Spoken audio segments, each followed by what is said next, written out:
All right, looks like we're live. Hi everyone, welcome to the Impact Startup Visa info session. Let me go ahead and quickly share my screen here because I've got something to share with everyone.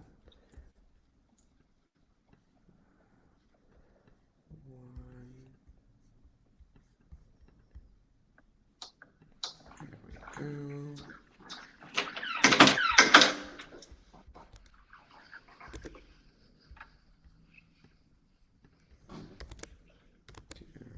Second, technical. Perfect. All right.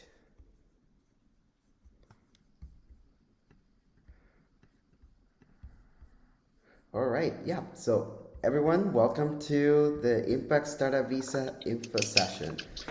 Today we're going to be going over the Impact Startup Visa program offered by Spring Activator, and we're also going to learn about the services that Red Moose Immigration Services offered to support entrepreneurs that are coming to Canada through the Startup Visa program. My name is Carlos, and I'm the Partnerships Manager at Spring.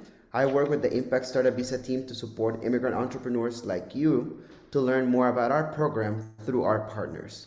And I'm here today with Nicole from Red Moose Immigration Services, who I'm actually going to let her introduce herself.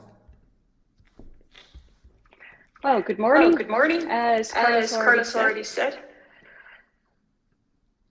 I'm sorry, I hear an immense echo echo here. here. Is that something, Carlos, you can All right. adjust? It seems to be working better now. Okay.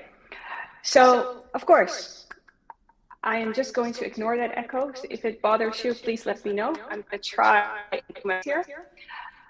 As Carlos said, my name is Nicole Kleemaier. I'm an immigration consultant.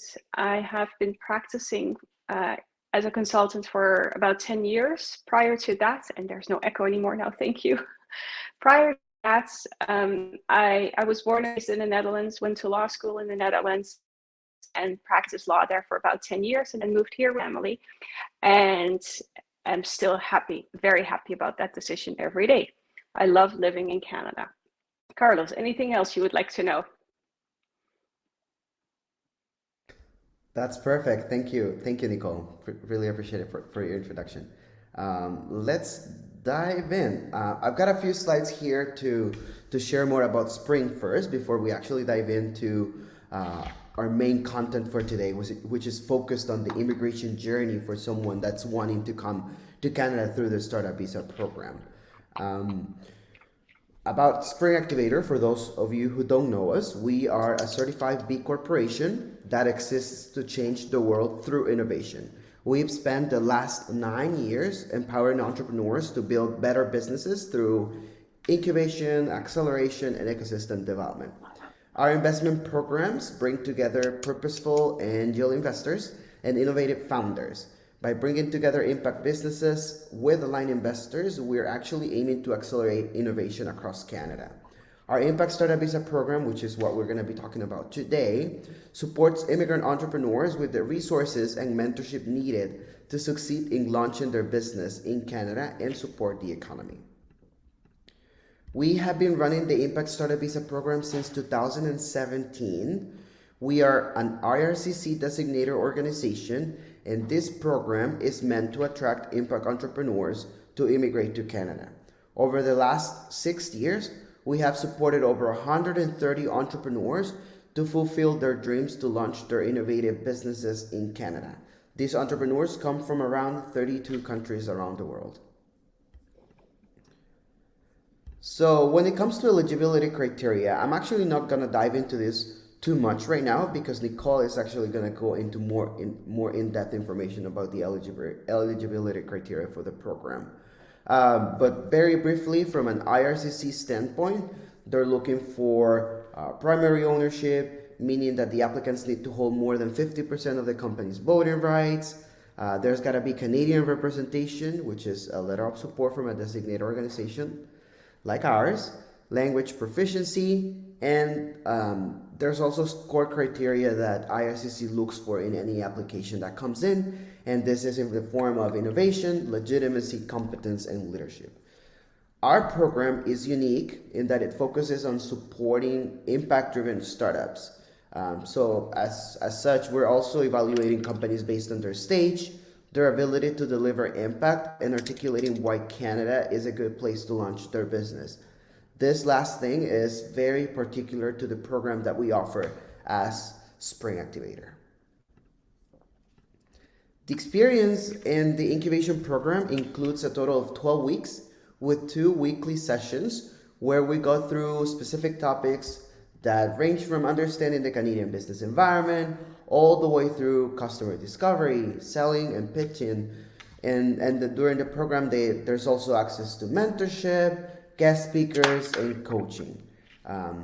One thing is that we accept applications on a rolling basis. And if you're interested, right now we're actively recruiting for our cohorts that start at the end of September and October.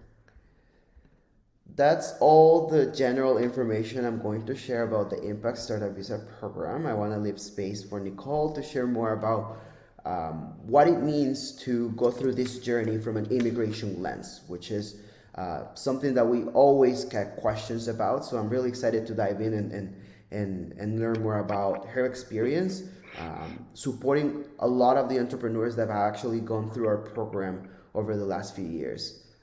So with that, I'm just going to hand it over to Nicole. Well, thank you very much, Carlos. So my echo is back. I think that actually trick. Thank you very much. So what I first want to do is just go over the 4 main requirements of the Startup Visa program. And Carlos, of course, if you have any questions, please tell me while I'm talking about this. And if there are any questions from the public, I'm sure you can put those in a chat. Just nod if that's correct. And yes, oh, I like your cup. I think I have the same one. That's pretty amazing.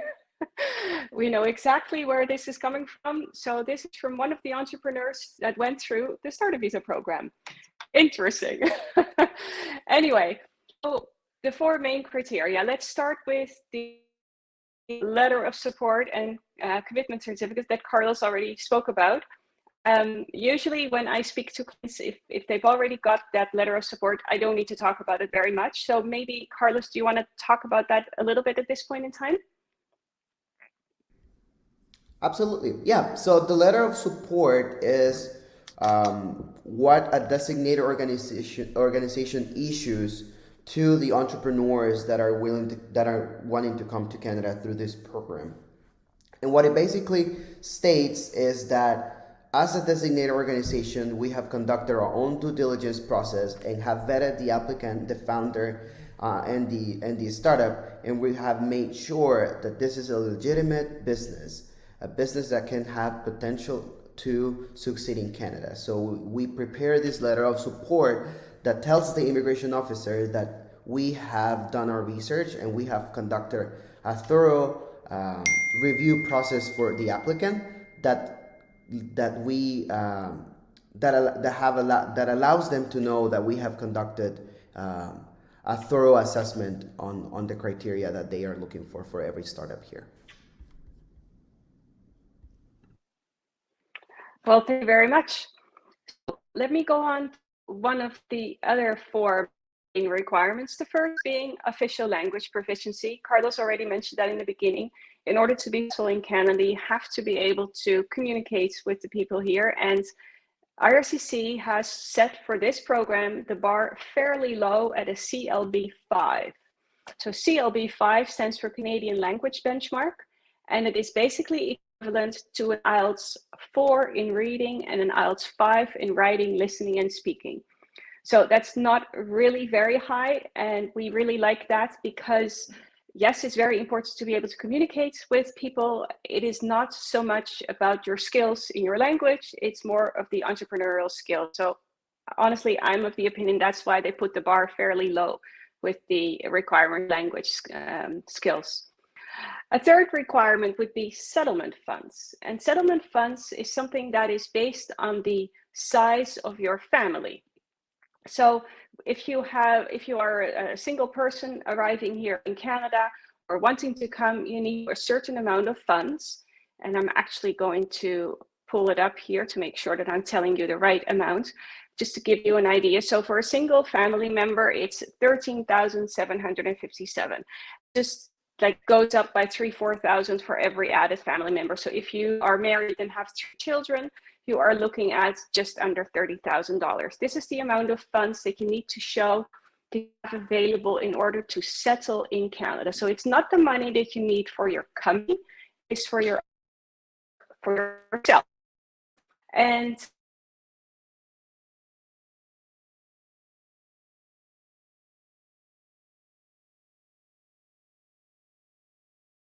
that money you need to have for a loan.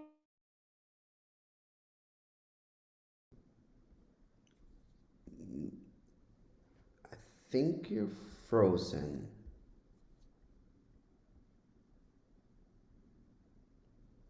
Just give us 1 second before. Any kind of currency you can imagine, as long as the end amount is enough. So even if you have like 10 bank accounts, you can add all those up. However, people do have loans. So make sure that if, for instance, you have to show $20,000 and you have a bank account with $50,000, that you don't have a loan that will bring you below that threshold of $20,000.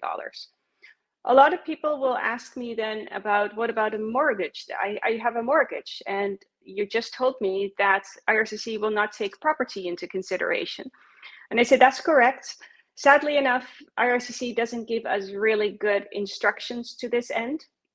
So what I've been doing with my clients for all these years is that if there's a mortgage, that we include documentation that shows the value of the property.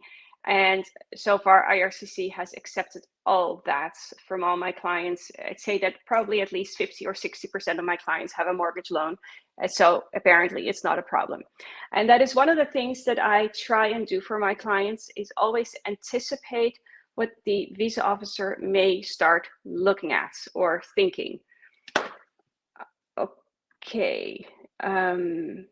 Yes, I will just keep on talking. I know I don't have a screen anymore, but I'm kind of hoping that you can still hear me. I am looking at the internet connection. It's fine. Yes. We can hear you, Nicole. Yes. Yeah, I'll keep on going. So again, I will try and make sure that we anticipate any questions from visa officers, and that would include, for instance, a large deposit of funds just prior to submission of the application. So this amount of funds that I was talking about, the number that you need to show for your family, your family group, you need to have that money the moment you submit your application, and also throughout application processing, because the visa officer can ask for an update any moment. But when we submit your application, we also need to include the average balance for the past 6 months. And the reason for that is that the visa officer wants to see where the money came from. So for instance, if you need to show $20,000 and you had 0 6 months ago, then all of a sudden you had a deposit of $20,000 into your account, the visa officer is going to ask questions where that came from. So instead of waiting for that question, I always include an explanation. And it could be, for instance, that you sold a car, you sold a house, or you were given a gift. If you were given a gift, it's also very important to show that it's actually a gift and not a loan. So whenever that happens, I always recommend my clients that we include an affidavit by the person who gave that. And that affidavit will state something to the effect that this is a gift, it is not a loan, and the person and the person who is getting the gift can do with that money whatever they want to. The gifter can also include that is meant for starting their lives in Canada, but what it comes down to, that it doesn't show like it may be a loan or anything like that. Cryptocurrency is another question I get every now and then. That is not accepted by IRCC. So it just has to be any type of currency, and it doesn't have to be put in a Canadian bank account. It doesn't have to be in Canadian dollars. It can be in any currency, but we have to include every bank account and every source of readily available funds that you have. I don't know if there are any questions about proof of funds. If not, I will go on to the fourth main requirement, which is the criteria for a qualifying business. And Carlos already referred to that a bit as far as the shareholdings is concerned. So every team member needs to have at least 10% of the shares, and together all the team members need to have more than 50%. And I'm talking about team members. So the program allows up to 5 team members to participate in this program. And so it is entirely possible that each team member has, well, that 4 of the team members have 10% and 1 has 11%. So that is then 51%. And the remainder can be held by anybody else. So basically what I'm saying is that the team members together need more than 50%, so 51 probably, or 50 and a half, doesn't really matter, but at least as long as it's more than 50. There was something very interesting I wanted to tell you about that as well. Oh yes, essential and non-essential applicants. So it is possible to indicate somebody as essential or somebody as non-essential on the commitment certificate. This is something that I usually talk about with my clients. So the main difference is that if you submit your applications for permanent residency, and if an application of one team member gets refused, then if that team member is a non-essential team member, then it does not influence the applications of the other team members. But if that one application that gets refused is from a team member who is essential, then all team members get their application refused. Because what RSCC is saying, you're essential to the program, to the company. So if you cannot come, then obviously your company cannot continue. So sometimes clients ask me, can we then all be non-essential? And I'm going like, no, probably not, because if you're all not essential, then why are you moving to Canada with a company? So then there's no need. So I also cannot tell you what makes a person essential and what makes a person non-essential. So it really depends on the company and the role of that person in the company and the background of that person. For instance, if you are if you invented an IT platform, and if the technical officer, the person who invented that, is going to be indicated as non-essential, that really would not make any sense as far as I'm concerned. If, for instance, however, you are bringing somebody along on your team who is solely going to do the administration and maybe like HR in the company, I could technically, in principle, see that that person could be deemed non-essential, but again, it really depends on how you see that. Another difference currently is that non-essential team members cannot apply for a work permit. That is going to change. You may all have seen that IRCC announced changes that they are going to elaborate on in that was one of the November. questions. That was one of the questions that I had, Nicole, because as you know, there were some changes announced to the startup visa program that may come into effect at some point in the next few months. What do you think are the implication of these changes around work permits for the team members and the overall startup visa program? Yes. Okay. So let's first start with the work permit. So they indicated that it's going to be an open work permit instead of an employer-specific permit. So right now, when you come to Canada as entrepreneur, your work permit will be tied to your company, which means that you can only work for your own company. IRCC has spoken with a lot of entrepreneurs and key people in this field, and so they have said, okay, this doesn't work because people come to Canada, and everybody knows that when you come and work for a startup, it's very likely you don't have income for a full year. And so they have said, yeah, let's make a change and make it into an open work permit. Also, currently, you are only eligible for a 1-year work permit. On the side, though, I've been asking or applying for 2-year work permits, and about half of my clients have been able to get a 2-year work permit. So I'm always of the opinion, if you don't ask, you don't get. But that is going to change. They're going to allow it to be a 3-year work permit. That's going to be an open work permit. We don't know yet when that is going to be implemented. So the news release said that in the fall, they'll come back to this. But when this open work permit will actually be possible, I cannot tell you.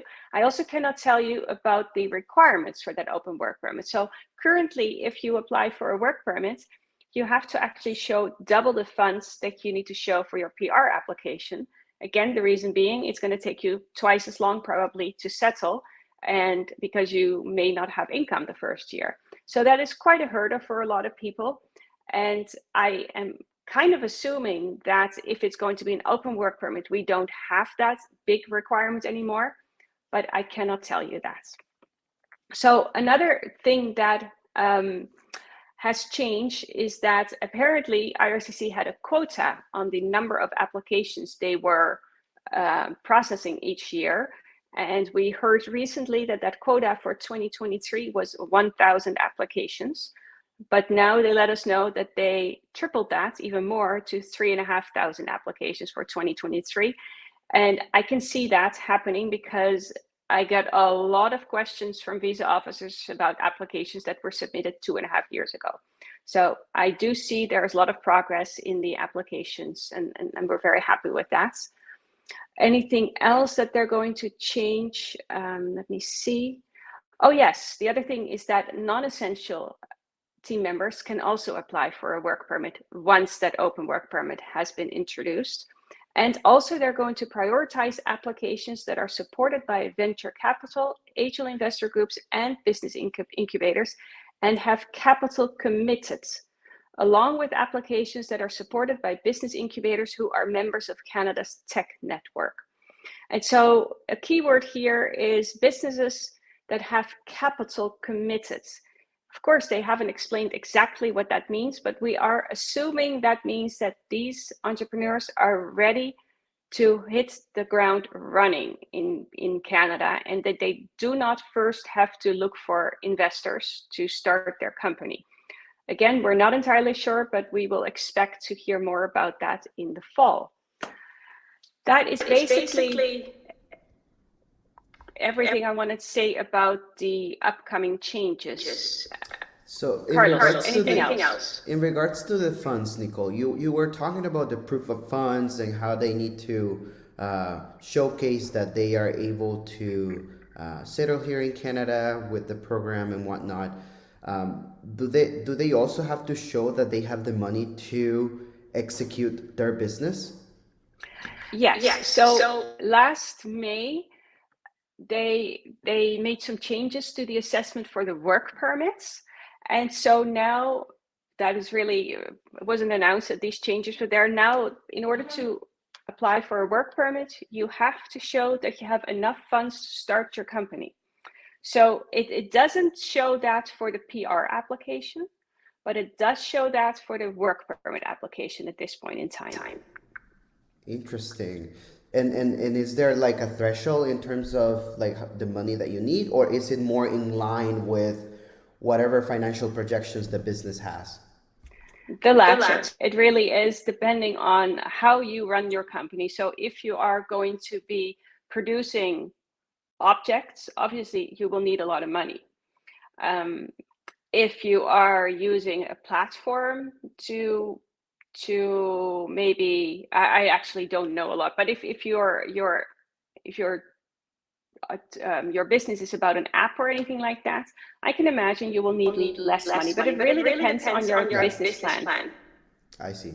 Since we're talking about work permits, one of the questions that we usually get is around spouses and common law partners and children. Can they join the applicant on the work permit? Yes, they are eligible. So a spouse is eligible for an open work permit. And since last January, children that are of working age, and dependent, so children under 22, and it's actually a good point that we're talking about this. So the PR application includes the main applicant, which is the team member, as well as their spouse or common law partner, and children under 22 who are under 22 at the moment of submission of the application. So even if they turn 22 or older throughout processing, they're still included. But let's go back to that work permit. So since last January, it is possible for dependent children of working age to also get a work permit. Then definitely when the children are under 18, they are eligible for a study permit, or when they're under 5, they're eligible for a visitor visa. And because of those changes with the work permit last January, children that are, say, I believe 14 is the working age in Canada, the children that are between 14 and 18, they can apply for both a study permit and a work permit. Then, of course, we have children between 18 and 22, and they are a little bit in limbo because they will need a study permit for post-secondary education. And that means they first need to get a letter of acceptance from the university or college and will have to pay international student fees. And that is not the case for children who are in elementary and secondary school. They just pay domestic fees, which is very low, as long as you're going to a public school. Gotcha. Are there any extra requirements for the work permit application?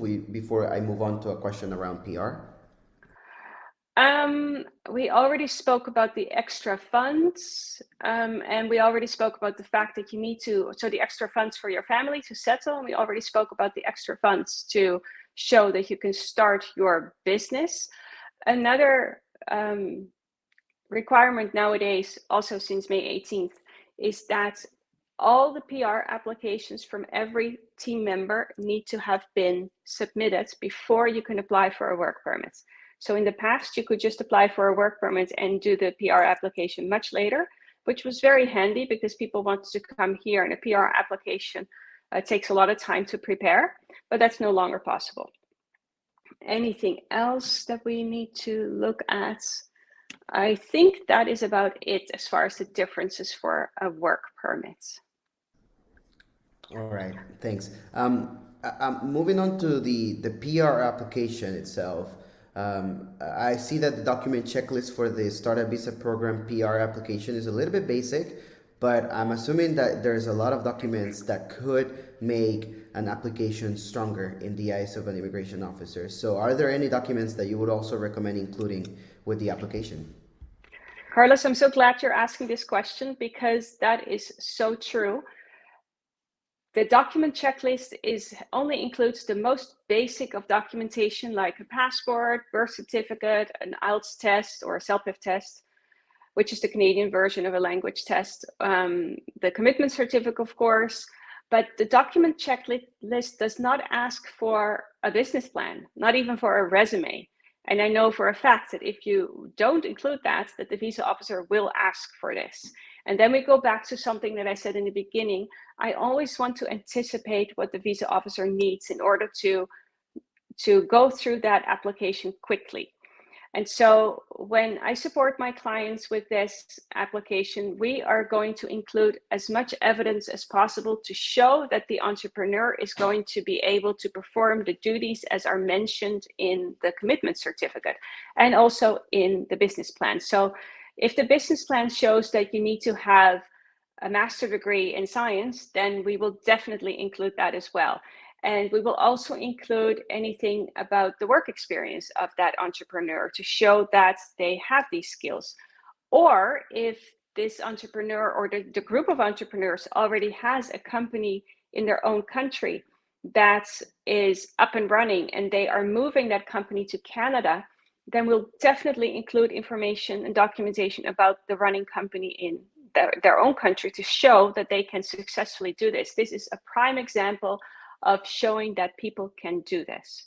And for instance, I heard from one, actually this was not a client, but this person came to me when they had some questions about from the visa officer, because this particular client was working in a field like he was, I think it was a pilot. And then in the company, he was going to be the marketing specialist. and they had not included any information. So then they got a procedural fairness letter, and that actually means that so a procedural fairness letter from a visa officer means that the visa officer is not convinced that the company or the entrepreneur is eligible under this program and may refuse the application. So as soon as you see procedural fairness letter, you have to be awake. And again, it really depends on what it includes, whether you need to be concerned or not. But in this case, it was very, very good to be concerned, but we were able to include lots of other documentation that shows that this person actually had a lot of marketing skills, but they just hadn't included that with the application. So it shows how important that is. Amazing. Thanks, Nicole. Yeah, and that also goes back to this core criteria that that IRCC is looking for the applications, that competence in leadership, making sure that their expertise and their background actually matches the business that they're intending to launch here in Canada. So that's very important that they include anything that relates to their expertise and background that can back that up in their application. Another question that I've got here is in regards to business incorporation. By when does the business need to be incorporated? Very good question as well. So technically speaking, the program requires that the business is incorporated, but you are allowed to postpone that until you are a permanent resident. However, incorporation in Canada is not very difficult, certainly not in BC. If you are a single team member, for instance, who is sitting on his chair in, let's take Iran, you can incorporate online. You don't need to have anybody on the ground in BC to do this. Currently, I think a name search is about $60 or $65, and I believe that incorporation itself is $350, and then there's $1.50 of administration costs. So in light of all the costs of moving your company to Canada, this is a very small amount. So I highly recommend all my clients that they incorporate before submission. So basically when you have incorporated, you show the visa officer that you're serious about your business and that you're not going to wait until 3 years have passed. Currently, processing time is 3 years, or at least projected to be 3 years. And that you actually want to get your company off the ground as soon as possible. And that right away leads me to the question of the work permit. Like a lot of my clients ask me, do we have to apply for a work permit? And the answer is no, the program does not require it. However, when this program was implemented in 2015, and basically I've been submitting applications under this program since 2017.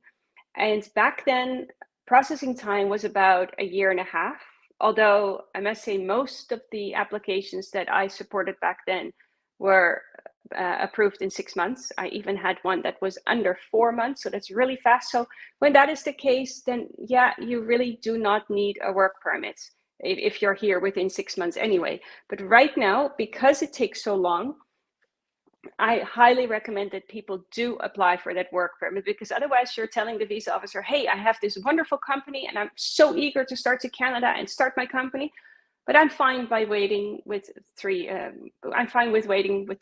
3 years. Doesn't seem to give the right suggestion to the visa officer that you're actually serious about this. So that is another good reason for the incorporation currently, is when you have, because of the work permit, it's an employer-specific work permit, and the employer needs to issue a job offer through an employer portal, and that employer portal you can register for when you have a tax business number, which is what you get when you are incorporated. So that's a very long story to give another example of why it is currently very good to incorporate in advance. Basically 3 reasons. Thank you. Yeah, because we also had a question in the audience that asked about the incorporation. There's also another question here that's asking about incorporation outside of Canada. Is this a requirement, or does it even make a difference based on your experience? No, it's not a requirement. So if a company is already incorporated outside of Canada, and obviously that company is already running, and operating, and they're moving part of at least the same operation into Canada. So if you have a company incorporated outside of Canada, I always include that documentation, because it not only shows that you're already running that kind of company, but it also shows that you're already an entrepreneur. But if your company outside of Canada is not incorporated, yes, we won't be able to include that certificate of incorporation, but it should not make a big difference as long as we can prove that you have that company.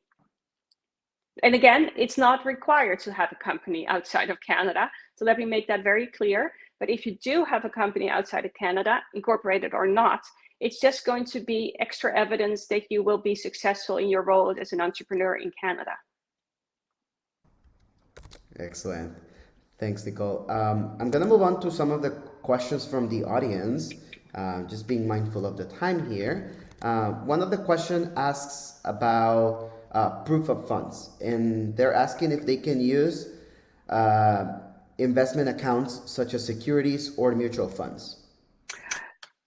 I would say yes. So far, I have had clients who have used that, and basically those funds are readily available. Even investment accounts, as long as they are not stuck for 5 years, you can get them out, or even if they are stuck, but you just pay a fee or a fine when you get them out, those are usually considered readily available. Amazing.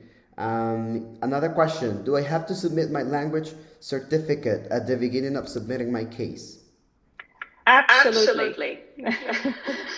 I'm sorry to be so adamant about that, but you need to meet all the requirements at the moment of submission. And this is a very good question. During COVID, some clients could not take the test because the test centers were closed. So yes, I have submitted applications without that test. Some of those are not yet being processed, and some of those were fine. So I know that during COVID, IRCC had mentioned at some point for certain applications, if you could not take your medical or if you could not take your language test, you could simply submit and then it would be fine later. But we don't have that excuse anymore. And it's also something that we ask as part of our application process at Spring. We're asking to show that they have the language requirements already fulfilled at the moment of application. Or if they haven't taken the English test, we ask for them to submit proof that they have already booked a session for them to take the exam.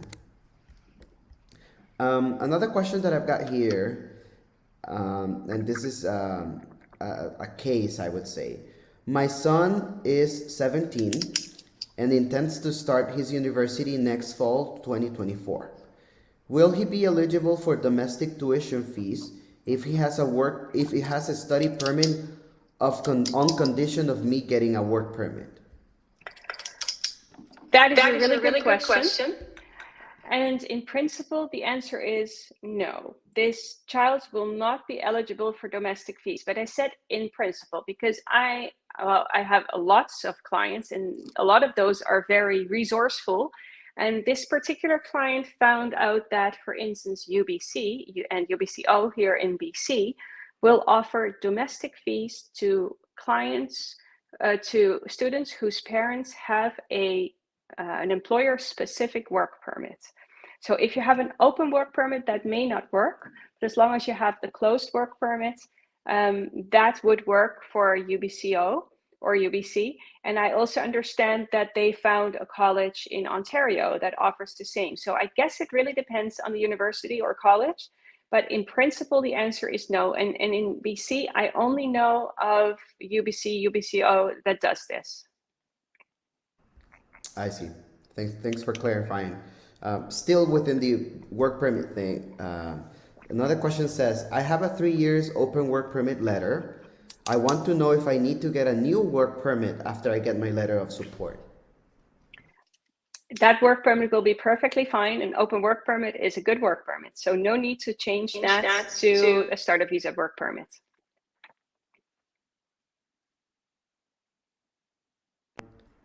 They're asking here if services from an immigration lawyer are mandatory and how much can be the approximate fees. I'm happy to take this on. While it is not mandatory for applicants to work with an immigration lawyer or consultant, it is highly recommended. The process to get your PR and work permit under the startup visa program can be cumbersome and very complex. And you already, as an entrepreneur, already working a lot and focusing on your business, and trying to get your application in by yourself may be detrimental to you, to the outcome that you will get. So as part of Spring Activator, we highly recommend it, and it's actually something that we required as an incubator. You need to be working with an immigration lawyer or consultant. Anything else from your end, Nicole? Yes, I think it's good to talk a little bit about inadmissibility. Do you have any questions on that from any of the people who are watching this or participating in this webinar? I don't, but go ahead and talk about inadmissibility. Okay, inadmissibility is something that the visa officers look at for every person who is applying. So, for instance, under the startup visa program, I said there are 4 main requirements. We talked about those. I don't think I finished the last one. The last one I was talking about was the criteria for a qualifying business. So I mentioned that we need to have at least 10% for each team member, and together they need to have 50%. I didn't get around to stating yet that the applicants need to provide active and ongoing management from within Canada. Obviously, you can only do that once you are here on a work permit or as a permanent resident. It also states that an essential part of the business's operations need to be conducted from within Canada. And of course, that really depends on the type of business that you're doing. But once you meet all these requirements for the program, so let's say the economic requirements, then the visa officer is going to look at you as a person. And that is the reason why we need to include a medical exam and a police certificate from every country where you have lived for 6 months or longer. And they're looking at your medical history, your criminal history. They're looking at possible actions against human rights. They're looking at participation in armed conflict. They're looking at misrepresentation and fraudulent actions. And misrepresentation actually means that you are withholding facts or presenting the facts inaccurately or untruthfully. And if you, for instance, if you are deemed inadmissible based on misrepresentation, your application for PR will be refused and you will be banned from Canada for 5 years, and there could be a fine involved as well. But let's go back to the criminal history, because what does that mean, criminal history? And so basically what the visa officer is going to do is they're going to look at the Criminal Code of Canada. It's a federal law, and then it really depends on whether your type of offense would be a criminal offense here in Canada. So what happens if something happened in your own country or in another country, they're going to compare it to what it would have been here in Canada.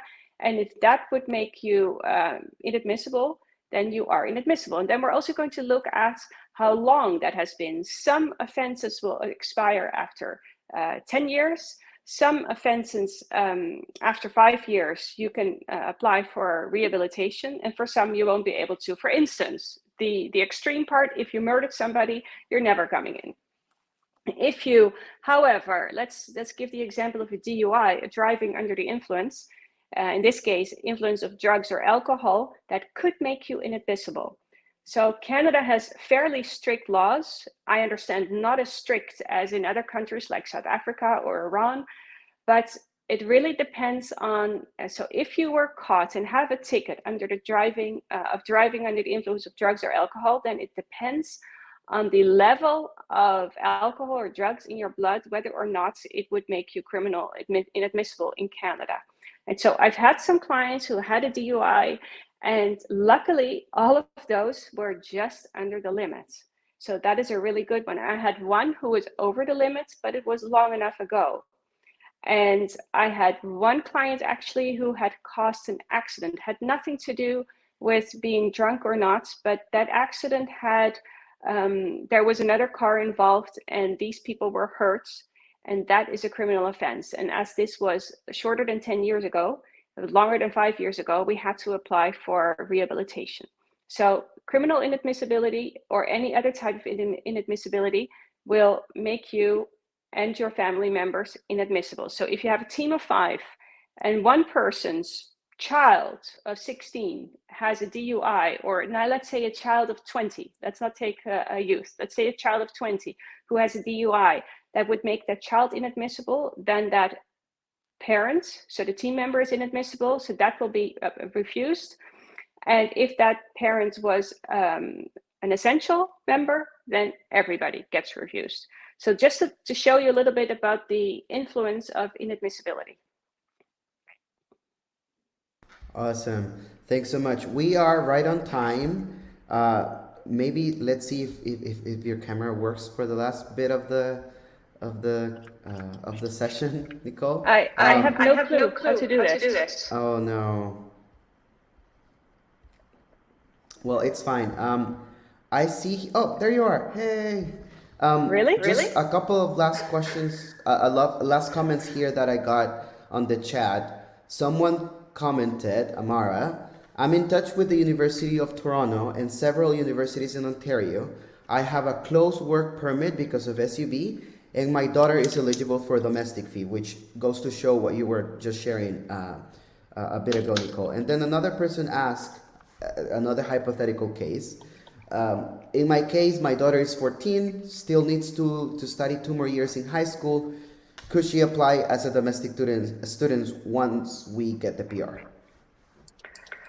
So currently when the child is still in high school, they will not have to pay international fees, because high school is completely free in Canada for at least public schools if the parent has a work permit. So until this child is 18, there are no international school fees.